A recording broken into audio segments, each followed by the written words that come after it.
I head out over the poppy field to meet Nathan.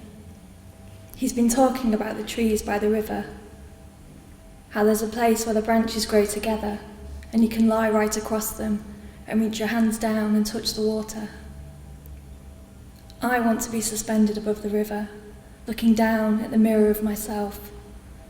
I want Nathan to see me reflected and to want that with me. For 3 weeks every summer, this field is raucous with poppies. I spend whole days here then, lying flat on the ground, dreams running all over me. Nathan comes too sometimes. It's where he first put his hand on my arm and drew those circles with his thumb. There are 27 bones in the human hand, and only 3 in the arm. I think about all those bones that are held in such a compact space, and how they moved over just one of my bones and still made everything in me shiver. We call it the poppy field, but right now it's been hacked short. I cut a path through the stubble and duck into the trees. Nathan comes out here at night, mostly on his own. It's not really a forest. It can get dark when the moon's not out, but it's not like a person would ever get lost. I follow our dirt path, the one we made just by walking it so often. The floor is littered with the triangles of beech nuts, and they grind under my feet, and I think if it was just skin, not bones, not shoes, it would hurt. There are so many bones in the foot, tiny bones, all of them underneath everything else. The river is not a fast river. It's not a noisy one. It's deep enough that you can swim but still touch the bottom if you want to, but I never touch the bottom. Some of the people swim naked in it, but I always keep my clothes on. For me, clothes are an extra skin to keep the body safe.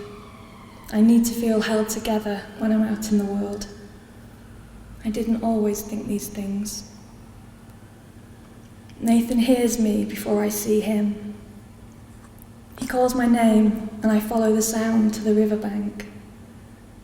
He's there, sprawled across 3 low branches, his arms folded under his head as a pillow. He doesn't look at me at first. He's still looking up into the branches above. The green light filters down and speckles his face and his arms, so he seems like he's part of the tree.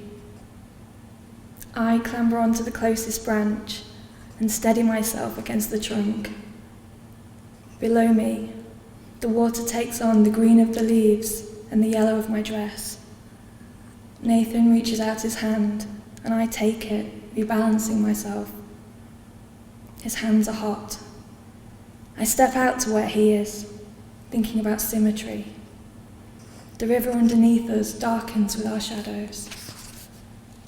I crouch down and sit on the branches, my knees resting against Nathan's thigh, his femur, the last bone to stop growing.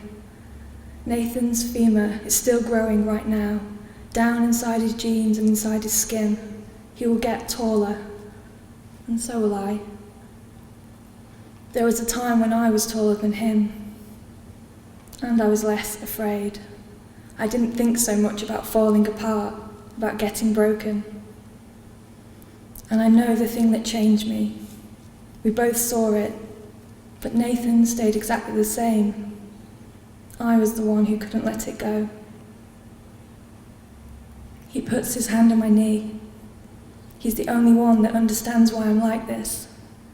He doesn't try to undo me, leaves my clothes where they are.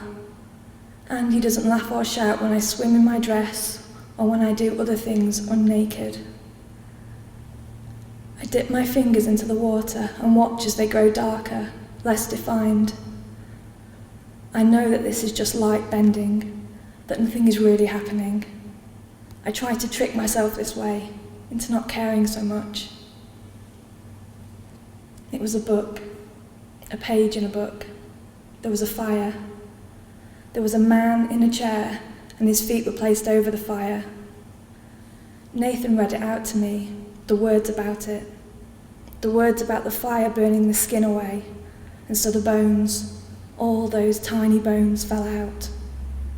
And I think those words went straight through Nathan, but they stopped when they got to me, and they're still inside me now.